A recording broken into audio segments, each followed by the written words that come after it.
Bayangkan seorang ilmuwan muslim abad ke-14 bukan hanya duduk di menara gading akademik, melainkan berpindah dari istana ke istana, di pengasingan ke pengasingan, dikejar badai politik, namun justru melahirkan satu karya yang mengubah dunia.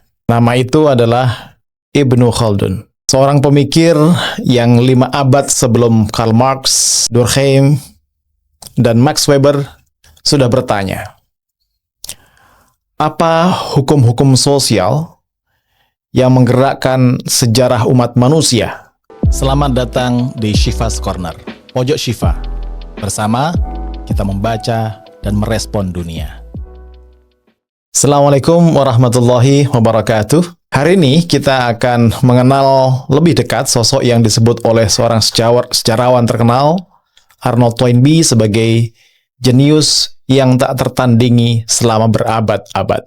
Ibnu Khaldun lahir di tahun 1332 di Tunis, di keluarga cendekiawan dari Andalus. Sejak kecil ia menguasai bahasa dengan baik, Al-Quran, logika, matematika, hingga filsafat. Tapi hidupnya bukan hidup yang tenang tanpa badai.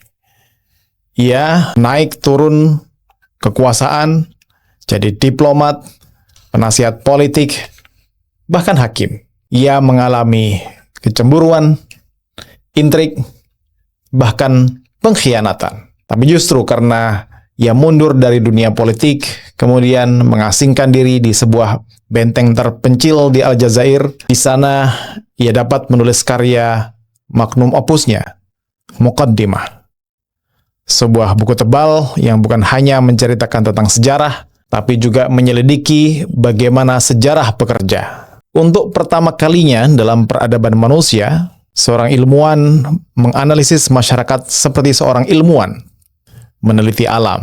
Sebelum Ibnu Khaldun, banyak sejarawan yang mencatat peristiwa sebagai cerita, biasanya kronologis, dari tahun ke tahun, dari satu peristiwa ke peristiwa, raja naik, raja jatuh, kota berkembang, kota hancur. Tapi Ibnu Khaldun bertanya, mengapa sebuah itu terjadi?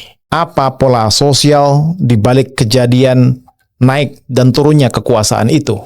Ia tidak puas pada narasi. Ia mencoba mencari hukum sosial, hubungan antara ekonomi, moralitas, solidaritas, dan kekuasaan. Inilah yang kita sebut hari ini sebagai sosiologi, ilmu politik, dan bahkan ilmu sosial.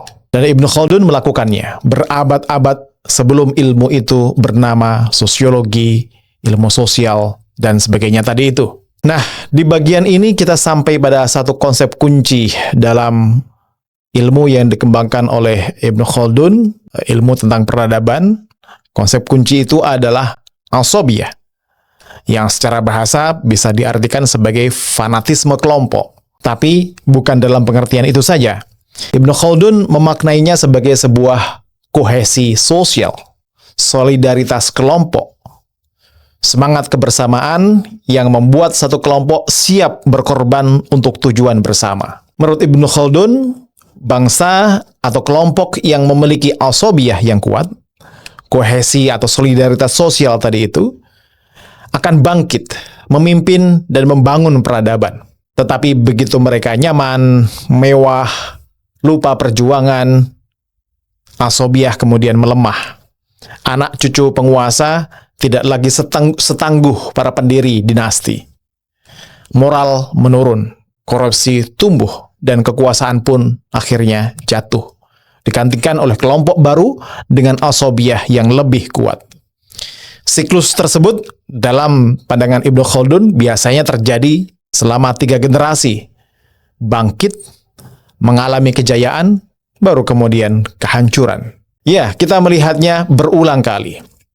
Di konteks kekhilafahan, kerajaan, negara bangsa modern, hingga perusahaan besar di zaman ini.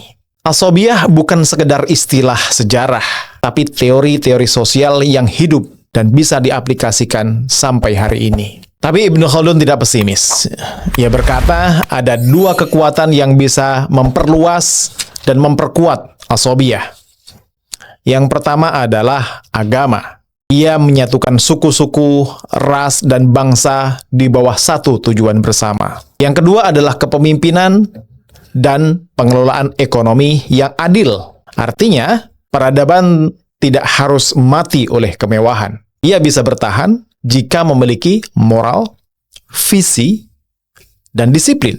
Dan terutama tadi itu juga komitmen untuk mengelola ekonomi dengan adil. Hari ini, para akademisi menghubungkan pemikiran Ibnu Khaldun dengan beberapa teori sosiologi modern. Misalnya Karl Marx tentang konflik sosial. Konflik dalam konteks Ibnu Khaldun adalah konflik antar suku, antar kabilah. Dalam konteks Marx tentu saja adalah konflik antar kelas gitu.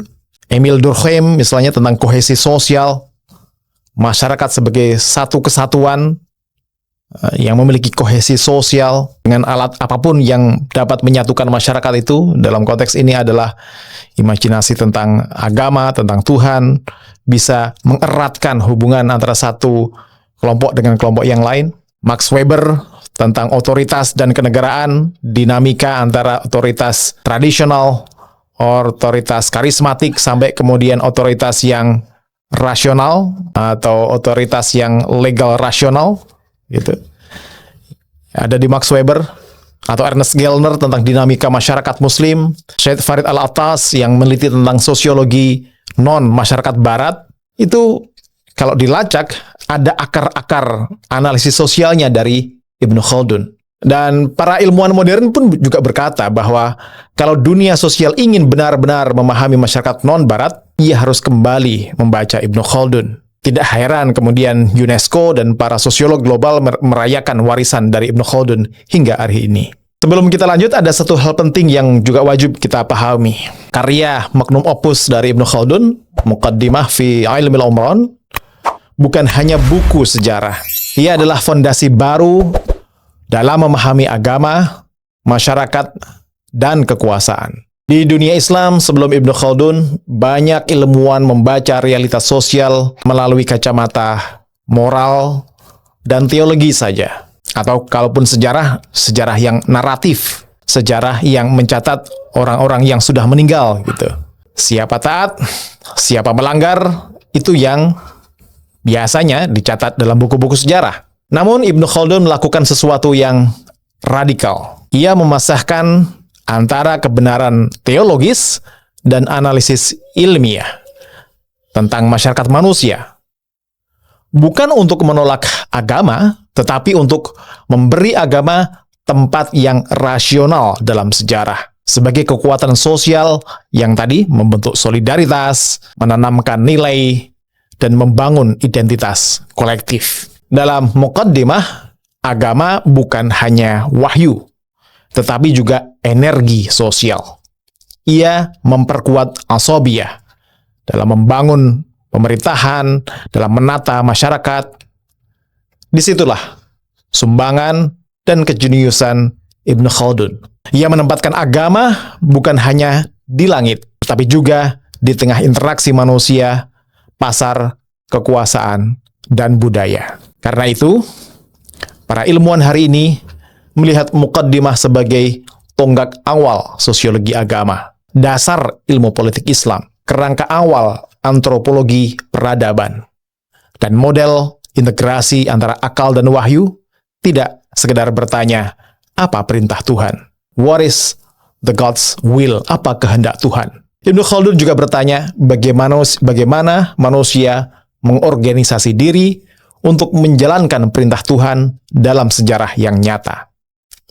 Inilah sebabnya Muqaddimah berdiri sebagai karya yang melampaui zamannya, melampaui batas agama dan bangsa, dan sampai hari ini dipelajari di universitas di seluruh dunia sebagai kitab peradaban. Itu bukan hanya sejarah Islam, itu adalah teori besar tentang manusia. Ibnu Khaldun mengajarkan kita bahwa peradaban tidak runtuh karena musuh dari luar. Ia runtuh dari dalam. Dari kita kehilangan persatuan, akhlak, visi, korupsi. Bahwa sejarah bukan kebetulan, tapi hasil dari hukum sosial yang bisa kita pelajari. Dan bahwa bangsa yang menghormati ilmu, memelihara solidaritas sosialnya, adalah bangsa yang akan memimpin masa depan. Maka pertanyaannya, bagaimana asobiyah kita hari ini? Bagaimana solidaritas dan kohesivitas sosial kita hari ini? Apakah masih kuat? Atau mulai rapuh, digerus oleh korupsi, oleh cacat moral, oleh keadilan yang diabaikan? Nah, itu jadi refleksi kita bersama. Demikian pembahasan kita hari ini. Mudah-mudahan bermanfaat. Kita ketemu lagi di Syifa's Corner berikutnya.